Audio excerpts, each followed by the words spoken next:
의심하는 도마. 네, 오늘은 이제 트럼프 일기를 보면 주식시장이 보인다라는 제목으로 컨텐츠를 한번 준비해봤는데요. 요새 하도 트럼프 때문에 주식시장 걱정하는 분들이 좀 많다 보니까 한번 이거를 좀 다뤄보면 좋을 것 같다는 생각이 들었습니다.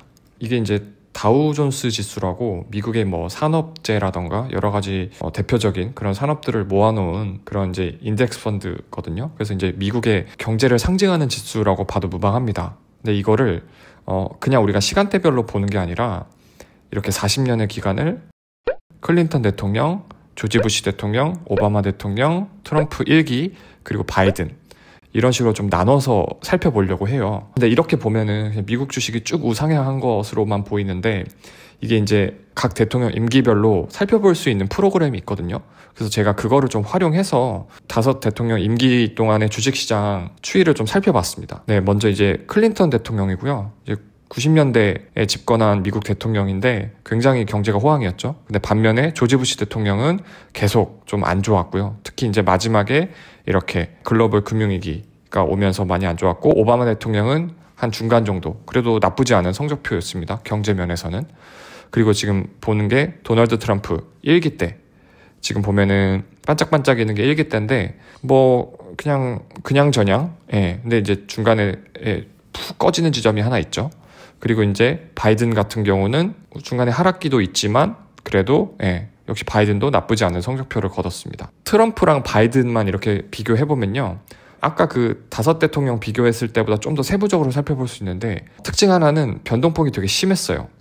특히 여기 이 지점 굉장히 훅 꺼지죠. 그리고 요때 작게 꺼진 적도 있고, 이건 뒤에 가서 살펴볼 겁니다. 바이든 같은 경우도 이제 한번 이렇게 쭉 크게 빠지는 모습을 좀 보여주고요. 좀 더 자세히 살펴본다고 하면 트럼프 1기 임기 때 크게 2번 훅 빠졌습니다. 첫 번째가 이제 미중 무역전쟁, 이때 엄청 많이 빠졌어요. 이때가 이제 2018년도 초반부터 시작된 미국과 중국의 관세 전쟁이었는데요. 그때 이제 엄청 한번 하락을 했고요. 보면 이렇게 쭉 상승세를 타다가 여기서 이제 훅 꺾이죠. 이게 이제 미국이 중국에다가 관세를 매기고 또 중국도 보복 관세를 매기면서 전 세계 경제가 한번 얼어붙었던 적이 있습니다. 그리고 두 번째는 이제 코로나 팬데믹 때, 이때 이제 낙폭은 미중 무역 전쟁보다 더 심한 낙폭을 기록했는데 다행히 뭐 한 몇 개월 이내에 바닥을 치고 올라가서 그렇게 심각하진 않았고요.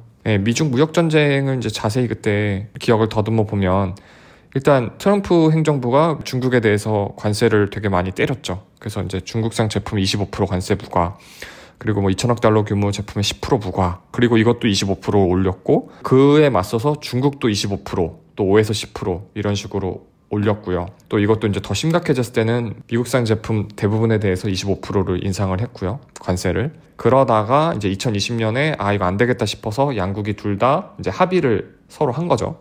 그래서 이제 둘 다 관세 일부를 좀 인하하고 또 철회할 건 철회하고 그런 식으로 타협을 봤는데, 그러고 나서 이제 트럼프 2기 행정부가 왔을 때 다시 관세를 더 올리겠다, 지금 이런 상황입니다.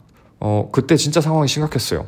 지금 보면은 뭐 지금이야 뭐 극복하고 났으니까 하는 얘기지만, 그때 보면은 뭐 무역 갈등 우려에 뉴욕 증시가 진짜 엄청나게 이렇게 폭락을 했었고, 또 원유 가격도 치솟았고, 이 IMF 국제통화기금, 우리도 이제 익숙한 이름이죠. 이 국제통화기금에서도 상황이 너무 심각한 거 아니냐 이런 우려를 보내기도 할 만큼 되게 심각했습니다. 그래서 뭐 그때 기사들을 살펴보면 재테크 하기 최악의 해다. 그래서 이때 좀 심각했던 게 뭐였냐면, 보통 주식이 떨어지면 채권 같은 거는 조금 오르기 마련인데 뭐 주식이나 채권 이런 것도 동반 하락하고 경제로 보면 최악인 상황인 거죠. 그래서 이거 도대체 돈을 맡길 데가 없다, 이래서 이제 글로벌 투자자산 피난처가 없다, 이런 식으로까지 얘기가 나왔으니까. 그리고 정말 심각하다고 느꼈던 게 이게 이제 그 당시 온라인 커뮤니티의 주식 갤러리 이제 인기 글인데, 이것도 제가 퍼온 거거든요. 근데 지금 보면은 주식 갤러리 같은 경우는 주식 관련된 인기 글이 좀 많이 올라와야 되는데, 지금 아예 뭐 이렇게 쭉 보면은 띄엄띄엄, 그러니까 하루에 그냥 한두 개? 그리고 인기 글이 자체가 없는 날도 있을 만큼, 그러니까 사람들이 주식 앱도 지우고 주식 커뮤니티에도 안 들어오고, 그러니까 이제 썰물처럼 빠져나간 그런 상황이었던 거죠. 근데 이게 이제 지금입니다. 2025년 트럼프가 취임하고 나서 2018년하고 좀 비슷한 양상이 벌어지고 있습니다. 뭐 혹자는 그때는 그냥 WWE였고 이제는 진짜다, 그냥 UFC다, 그렇게 지금 얘기를 하고 있는데, 뭐 관세 부과하고 또 엊그저께 연설에서는 우리나라를 언급하면서 관세 부과하겠다 이런 식으로 하고 있으니까 지금 뭐 멕시코랑 캐나다는 이미 한판 붙었고 미국이랑 우리나라도 지금 좀 떨고 있는 그런 상황입니다. 전 세계가 다 비슷한 상황이죠. 그래서 지금 이게 이제 최근 1년 나스닥 그래프인데 요때가 이제 트럼프가 취임한 날이거든요. 그래서 지금 보면은 올라갔다가 내려갔다가 다시 기대감이 올라갔다가 이제 관세하면서 이제 쭉 내려오고 있습니다. 이것도 퍼온 자료인데 특히 미국 빅테크 M7이라고 하죠. 이 빅테크 주가가 굉장히 좀 지지부진한 상황이고, 사실 지지부진한 상황을 넘어서 엔비디아나 팔란티어 같은 그런 기업들은 굉장히 많이 하락한 상황이고요. S&P 500이나 이제 나스닥 같은 그런 인덱스 펀드들도 지금 뭐 고점에서 좀 다시 내려오고 있는 그런 상황입니다. 그래서 지금 공포 탐욕 지수라고 해서 시장이 얼마나 얼어붙었는지, 그리고 시장에 얼마나 투자 욕심이 가득한지 이거를 나타내는 지표가 있는데, 지금 가리키는 게 극심한 공포라고 이야기하죠. 그러니까 투자 심리가 계속해서 얼어붙고 있는 겁니다. 지금 다들 움츠려 있는 상황인 거죠. 그래서 이제 투자자분들이 궁금해할 만한 건 그런 거죠. 그럼 우리가 어떻게 해야 되느냐인데, 물론 이제 트럼프 일기 때 어땠는지도 조금 말씀을 드렸지만 이전에 어땠는지를 살펴보면 좋아요. 예전에 이때가 이제 부시 대통령 때였는데 닷컴 버블이라고 해서 IT 버블이 쭉 이렇게 생겼다가 훅 꺼진 적이 있었어요. 이때 거의 40% 50%까지 빠져가지고 정말 곡소리가 났고요. 또 글로벌 금융위기 이때도 진짜 이때 뭐 미국 망하는 거 아니냐 싶을 만큼 이때도 뭐 거의 40에서 50% 훅 빠졌습니다. 그때 리만 브라더스 파산하고 뭐 AIG 구제금융 받고 하여간 진짜 뭐 여러 가지 미국 기업들이 무너지고 도산하고, 그래서 우리나라 코스피도 엄청 빠지고 그때 진짜 패닉이었습니다. 이때가 이제 21세기에 왔었던 폭락이었는데, 근데 시간이 지나고 나니까 어떻게 됐냐면 요때 훅 빠진 거 그리고 요때 훅 빠진 거 결국 회복했고 다시 빠졌지만 요렇게 지금 회복을 했습니다. 그리고 가장 최근에 바이든 행정부 때 이렇게 2022년에 인플레이션과 우크라이나 전쟁 때문에 빠진 것도 이렇게 회복을 했고요. 그래서 제가 드리고 싶은 말씀이 뭐냐면, 트럼프의 이런 뭐 관세라던가 여러 가지 뭐 막장 행보, 강대강 그런 외교 정책 때문에 불안정성이 되게 심해지고 그래서 움츠러들 수 있다고 생각하거든요. 실제로 뭐 그런 지표들이 되게 많이 보이고 있고, 근데 과거의 정말 최악의 사례들을 살펴봤을 때도 결국 시간이 지나면 그 모든 위기들을 극복하는 모습을 보여줬거든요.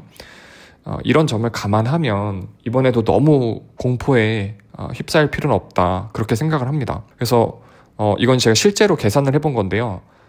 이게 백테스팅이라고 해서 과거 어느 시점부터 언제까지 얼마를 넣었다면은 어떻게 모였을까, 이거를 계산을 하는 거예요. 근데 이제 만약에 월 한 30만 원씩 2014년부터 2024년까지 10년간 그러면 이제 30만 원씩 120개월이니까 총액은 3,600만 원이겠죠. 이거를 꾸준히 나스닥에 투자를 했다면 얼마가 됐을까. 이 시기 동안 오바마, 그 다음에 트럼프 1기, 바이든 이렇게 다 있었습니다. 그랬을 때 보면은 원금이 3,600이죠.